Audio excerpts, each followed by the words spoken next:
Welcome to RTV. నేను మీ కౌసల్య. జనరల్గా ఈ మధ్య కాలంలో చూసుకుంటే ఎక్కువ మంది ఫీమేల్స్లో పీసీఓఎస్ అండ్ పీసీఓడి ప్రాబ్లమ్స్ అనేవి చాలా ఎక్కువగా అయిపోతున్నాయి. 10 years బ్యాక్ చూసుకుంటే ఇంతగా ఈ ప్రాబ్లం లేదు. బట్ ఇప్పుడు 5 మెంబర్స్లో 10 మెంబర్స్లో చూసుకుంటే కంపల్సరీ ఒకరిద్దరికైతే ఉంటుంది. అసలు ఏంటి ఈ పీసీఓఎస్ అంటే ఏంటి, అసలు దీని సిమ్టమ్స్ ఎలా ఉంటాయి, దీనికి ట్రీట్మెంట్ ఎలా ఉంటుంది, అసలు మనం ఎలాంటి లైఫ్ స్టైల్ని పాటించాలి, ఇవన్నీ ఈరోజు మనం తెలుసుకోవడానికి అపోలో హాస్పిటల్స్కి వచ్చేసాం, జూబ్లీ హిల్స్లో. సో ఇప్పుడు మనతో పాటు ఉన్నారు consultant obstetrician and gynaecologist Swathi Gogineni garu. తనతో మాట్లాడి వీటన్నిటికీ ఆన్సర్స్ తెలుసుకుందాం. నమస్తే మ్యామ్. నమస్తే. ఎలా ఉన్నారు? బాగున్నాను మ్యామ్. ఈ మధ్యకాలంలో పీసీఓఎస్ పీసీఓడి ప్రాబ్లమ్స్ అనేవి చాలా ఎక్కువగా ఉంటున్నాయి. అసలు ఏంటి ఈ పీసీఓడి అంటే? పీసీఓడి అంటే పాలిసిస్టిక్ ఓవేరియన్ డిజీజ్ అమ్మ. అదేంటంటే ఇప్పుడు మనకి గర్భసంచి పక్కన అండాశయాలు అనేవి ఉంటాయి, అంటే ఓవరీస్. సో దాంట్లో ఈ పీసీఓడి ప్రాబ్లంలో ఏంటంటే ఓవరీస్ ఉండాల్సిన దానికంటే బల్కీగా, అంటే కొంచెం పెద్దగా, అండ్ దాని లోపల ఫాలికల్స్ ఉంటాయి అనమాట నార్మలీ. సో వీళ్ళకి ఆ ఫాలికల్స్ అనేవి చాలా ఎక్కువ ఉంటాయి, బట్ అవన్నీ ఇమ్మెచ్యూర్ ఫాలికల్స్ అనమాట. సో దాంట్లో ఒక హెల్దీ ఎగ్ అనేది ఉండదు, అండ్ చాలా హార్మోనల్ ఇంబ్యాలెన్స్ ఉంటుంది. సో ఈ ఫాలికల్స్ అనేవి నార్మల్గా మంత్లీ సైకిల్లో ఎలా అయితే రెస్పాండ్ అవ్వాలో అలా రెస్పాండ్ అవ్వవు యూజువలీ.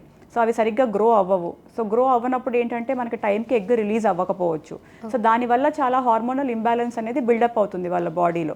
సో అందుకని వాళ్ళకి పీరియడ్స్ అవి సరిగ్గా రాకపోవచ్చు అనమాట. అండ్ ఇంకోటి పీసీఓడి అనేది ఇట్ ఇస్ నాట్ జస్ట్ అంటే ఓవరీకి సంబంధించిందే కాదు. సో పేరులో పాలిసిస్టిక్ ఓవరీ అని ఉన్నా కూడా it is actually a syndrome. So దాంట్లో ఏంటంటే చాలా సిమ్టమ్స్ ఉంటాయి which are not related only to gynaecology or only అంటే పీరియడ్స్కి రిలేటెడే కాకుండా వేరే సిమ్టమ్స్ కూడా చాలా ఉంటాయి. మెయిన్గా చూసుకుంటే ఎలాంటి సిమ్టమ్స్ ఎక్కువగా ఉంటాయి? ఆఫ్ కోర్స్ అంటే ఇర్రెగ్యులర్ పీరియడ్స్ అనేది మోస్ట్ కామన్ సిమ్టమ్. అంటే ఏంటంటే టైంకి రాకపోవచ్చు periods. So anything between 22 to 35 డేస్ని మనం నార్మల్ సైకిల్ అంటాము. సో యూజువలీ వీళ్ళల్లో ఏంటంటే ప్రొలాంగ్ సైకిల్స్, ఇర్రెగ్యులర్ సైకిల్స్ అనేది కామన్గా చూస్తూ ఉంటాం. ఒక్కోసారి ఏంటంటే రెగ్యులర్గానే రావచ్చు, బట్ ఏంటంటే బ్లీడింగ్ సరిగ్గా అవ్వకపోవచ్చు. ఆర్ ఒక్కొక్కసారి పీరియడ్కి రిలేషన్ లేకుండా జస్ట్ ఆన్ అండ్ ఆఫ్ మధ్య మధ్యలో కొంచెం కొంచెం బ్లీడింగ్ అవడం కూడా one of the symptoms. And అసలు పీరియడ్ రిలేటెడ్ ఇష్యూసే కాకుండా sometimes periods might be perfectly normal, కానీ వేరే సిమ్టమ్స్ ఉండొచ్చు. లైక్ ఆయిలీ స్కిన్ ఉండొచ్చు, పింపుల్స్ ఎక్కువగా రావటం, హెయిర్ ఫాల్ అవ్వటం, ఆర్ బాడీ మీద ఎక్సెసివ్ హెయిర్ గ్రోత్ అవ్వటం, లైక్ థిక్ కోర్స్ హెయిర్ చిన్ మీద ఆర్ చెస్ట్ మీద, అబ్డామిన్ మీద, ఆర్ ఒక్కొక్కసారి అసలు వేరే సిస్టమ్స్ ఆల్ టుగెదర్. అంటే యాంగ్జైటీ ఇష్యూస్ చూస్తూ ఉంటాము, డిప్రెసివ్ సిమ్టమ్స్ చూస్తూ ఉంటాము, అండ్ కార్డియోవాస్కులర్ రిస్క్స్ ఉంటాయి. ఈ పీసీఓడి ఉన్న వాళ్ళకి ఏంటంటే they are more at risk. ఏది హైపర్ టెన్షన్ రావడానికి, అంటే బీపీ ఎక్కువ అవడానికి, షుగర్స్ ఎక్కువ అవడానికి, కొలెస్ట్రాల్ లెవెల్స్ ఎక్కువ ఉండడానికి.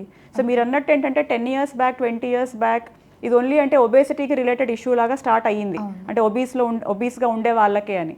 But there is another entity, lean PCOD అని కూడా అంటాము. బాగా సన్నగా ఉండే వాళ్ళకు కూడా దే కెన్ హ్యావ్ పీసీఓడి.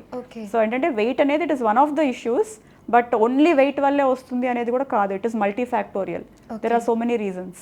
ఇలా పీసీఓఎస్ వల్ల ప్రెగ్నెన్సీ టైంలో ఏమైనా కాంప్లికేషన్స్ ఉంటాయా? ఎస్, డెఫినెట్గా ఉండొచ్చు. సో ఫస్ట్ అండ్ ఫార్మోస్ట్ ఏంటంటే నేను చెప్పినట్టు వాళ్ళకి ఇర్రెగ్యులర్ సైకిల్స్ ఉండటం వల్ల, ఎగ్ సరిగ్గా రిలీజ్ అవ్వకపోవటం వల్ల, సో కన్సీవ్ అవ్వటంలోనే డిఫికల్టీస్ అనేవి ఉండొచ్చు. బట్ అట్లా అని చెప్పి ప్రతి పర్సన్, అంటే పీసీఓడి ఉన్న ప్రతి పర్సన్ కన్సీవ్ అవ్వరు, ట్రీట్మెంట్కే రావాలి అనేది కాదు. చాలా మంది న్యాచురల్గా కూడా కన్సీవ్ అవుతారు, బట్ పీసీఓడి ఉన్న వాళ్ళకి ఏంటంటే they will be needing some treatment అనమాట మోస్ట్లీ. ఎందుకంటే ఆ ఎగ్ సరిగ్గా గ్రో అవ్వటానికి, సరిగ్గా రిలీజ్ అవ్వటానికి, ప్రెగ్నెన్సీ రావడానికి they might be needing some help. And conceive అయిన తర్వాత కూడా యాక్చువల్లీ ఫస్ట్ 3 monthsలో చూస్తే కొంచెం మిస్క్యారేజ్ రేట్ అనేది ఎక్కువ ఉంటుంది పీసీఓఎస్ వాళ్ళకి. ఎందుకంటే the same hormonal imbalance which is very important. ఆ బ్యాలెన్స్ అనేది important in the first 3 months to support a pregnancy. So అది సరిగ్గా లేనప్పుడు ఏంటంటే వాళ్ళకి మిస్క్యారేజ్ రేట్ అనేది ఎక్కువ ఉంటుంది. అండ్ ఇదే కాకుండా వాళ్ళకి జెస్టేషనల్ డయాబెటీస్, అంటే ప్రెగ్నెన్సీలో షుగర్స్ ఎక్కువ అవడానికి కూడా దెర్ ఇస్ అ రిస్క్. ఎందుకంటే ఈ పీసీఓడిలోనే there is a lot of carbohydrate imbalance అనమాట. షుగర్ లెవెల్స్ కొంచెం ఎక్కువ ఉంటాయి, ఎందుకంటే వాళ్ళకి ఇన్సులిన్ రెసిస్టెన్స్ ఉంటుంది. సో సేమ్ థింగ్ అదే ప్రెగ్నెన్సీలో కూడా కంటిన్యూ అవ్వచ్చు. అలాగే జెస్టేషనల్ హైపర్ టెన్షన్, అంటే బీపీ కూడా కొంచెం ఎక్కువ ఉండడానికి రిస్క్ ఉంటుంది. సో వాటి వల్ల అట్లాంటివి ఏదైనా వస్తే ఎస్, కొంచెం ఏంటంటే మనకి ఉమ్మనీరులో చేంజెస్, కొంచెం ప్రీటర్మ్ డెలివరీ అవ్వటము, అలాంటి రిస్క్ ఫ్యాక్టర్స్ ఉండొచ్చు డ్యూరింగ్ ప్రెగ్నెన్సీ. ఇప్పుడు మీరు చెప్పినట్టుగా పీసీఓఎస్లో రెగ్యులర్ పీరియడ్స్ కూడా ఉంటాయి అని చెప్పారు.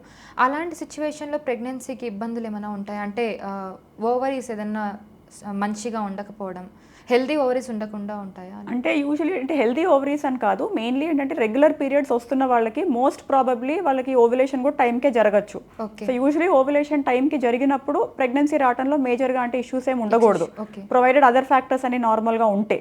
బట్ ఒక్కొక్కసారి ఏంటంటే ఎగ్ క్వాలిటీ బ్యాడ్గా ఉండొచ్చు, ఇది దో ఓవరీ చూడటానికి నార్మల్ ఉన్నా రెగ్యులర్ పీరియడ్స్ వస్తున్నా, సో అప్పుడు మనం ఏం చేయలేము, అంటే that's a completely different thing. But otherwise as long as వాళ్ళ సైకిల్స్ రెగ్యులర్గా వస్తున్నాయి, వాళ్ళకి ఎగ్ ఆన్ టైం గ్రో అవుతుంది, టైంకి రిలీజ్ అవుతుంది, వేరే ఇష్యూస్ ఏమీ లేవు అంటే కనుక there chance of conception will be good only.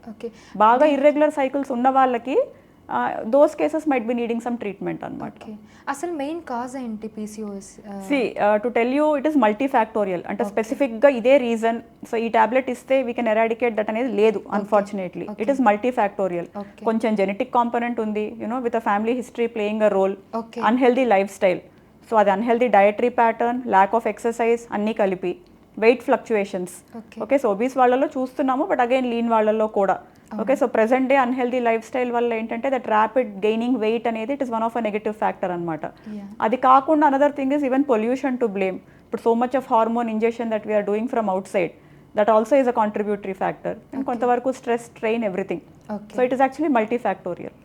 Main treatment ఎలా ఉంటుంది PCOSకి? సో ట్రీట్మెంట్ కూడా ఇట్ ఈస్ యాక్చువల్లీ చెప్పాలంటే it has to target all the factors that I told you.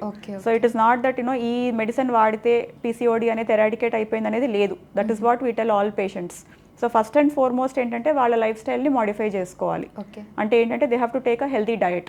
Okay, low carbohydrate, low fat diet, junk food వీలున్నంత మటుకు avoid చేయాలి. They have to take a good protein diet, so fruits, vegetables, dry fruits, nuts, healthy options తీసుకోవాలి. Then they have to stay well hydrated, liquids బాగా తాగాలి. And exercise every day. ఇప్పుడు జిమ్కి వెళ్ళాలనే compulsion ఏం లేదు, but they have to exercise every day, at least 1 hour walking చేయమని చెప్తాము.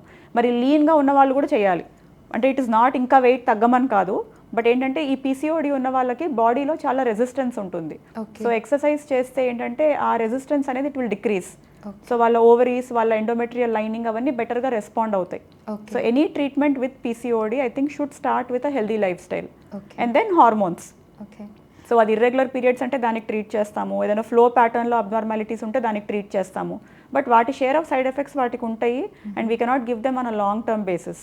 సో ఏంటంటే విత్ బ్రేక్సే ఇస్తాము అండ్ అది పేషెంట్ టు పేషెంట్ వేరీ అవుతుంది. ఓకే, మెయిన్గా PCOS ఉంది అని ఎలా కనుక్కుంటాం? వీటికి ఏమైనా టెస్ట్లు ఉంటాయా పర్టికులర్? అంటే ఒకటి సిమ్టమ్స్ని బట్టమ్మా, like suddenly you know weight gain, or ఇందాక నేను చెప్పిన symptoms like you know hair growth anywhere on the body, hair fall, irregular పీరియడ్స్తోనే వస్తారు. సో అల్ట్రాసౌండ్ ఒకటి చేయిస్తాము.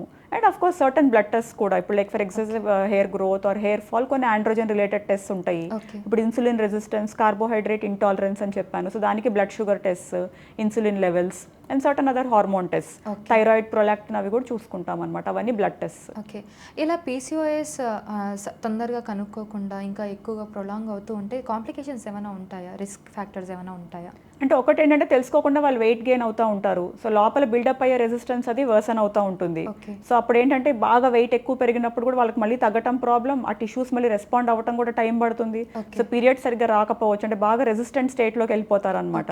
మళ్ళీ కన్సెప్షన్లో ఇష్యూస్ రావచ్చు. Okay, where you know they don't take treatment and conceive అవ్వరు. అండ్ ఒకవేళ కన్సీవ్ అయినా కూడా బాగా రెసిస్టెంట్ అండ్ ఒబీస్ వాళ్ళకి ఇప్పుడు ఇందాక నేను చెప్పిన కాంప్లికేషన్స్, మిస్క్యారేజ్ రేట్స్ ఎక్కువ ఉంటాయి అండ్ యూనో బీపీ, షుగర్ వచ్చే రిస్క్ ఎక్కువ ఉంటుంది. అండ్ ప్రెగ్నెన్సీ అనే కాదు, even later in life like you know middle age వాళ్ళకు కూడా కార్డియోవాస్కులర్ రిస్క్స్ ఎక్కువ ఉండొచ్చు. Cholesterol levels, BP, sugar levels increase అవ్వటము, anxiety levels increase అవ్వటము.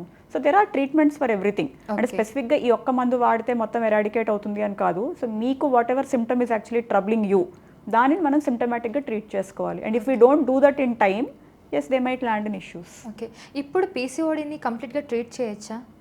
complete eradication kaithe there is no medicine. It is only symptomatically managing the symptoms of PCOD. Just maintaining healthy lifestyle. Yes, and managing your symptoms. Whatever is your symptom, if irregular periods ante yes we can give you hormones. But ఏంటంటే that hormone will not cure PCOD and make PCOD disappear from your body. But నువ్వు healthy lifestyle గనక follow అవుతుంటే చాలా వరకు symptoms set అవుతాయి. నీకు hormones మీద depend అయ్యి ఉండాల్సిన అవసరం కూడా లేదు. But at times where it is flaring and causing symptoms, you can use medications for a short term. Okay, is type 2 diabetes related associated with PCOD? Yes, it can increase. నేను ఇందాక చెప్పినట్టు BP and sugar పెరిగే risk ఉంటుంది in middle age అని చెప్పాను. That is the type 2 diabetes. ఎందుకంటే ఈ carbohydrate intolerance అనేది వాళ్ళకి ఇప్పుడు పీసీఓడి అనేది అడాలసెన్స్ నుంచి స్టార్ట్ అవుతుంది. It can trouble any time, adolescence to menopause. So ఈ కార్బోహైడ్రేట్ ఇంటాలరెన్స్ అనేది వాళ్ళ బాడీలో బిల్డప్ అయ్యి it puts them at risk for type 2 diabetes later. Okay, జనరల్గా 2 టర్మ్స్ యూస్ చేస్తారు కదా, పీసీఓఎస్ అని పీసీఓడి అని. డిఫరెన్సెస్ ఉందా లేదా రెండు it's actually the same, but syndrome అనేది ఏంటి అంటే యాజ్ ఐ టోల్డ్ యూ, అదేంటంటే మనకి పీసీఓడి దాంట్లో ఓవరీ అనే పేరు చూసి అదేదో ఓన్లీ ఓవరీలో సమ్ డిజీజ్ లాగా చూస్తాము, విచ్ ఇస్ యాక్చువల్లీ అంటే wrong. It's actually a syndrome. నేను చెప్పినట్టు it can involve other organs in the body, cause symptoms in the other ways, not just related to ovary. So I think PCOS is a better term. Okay.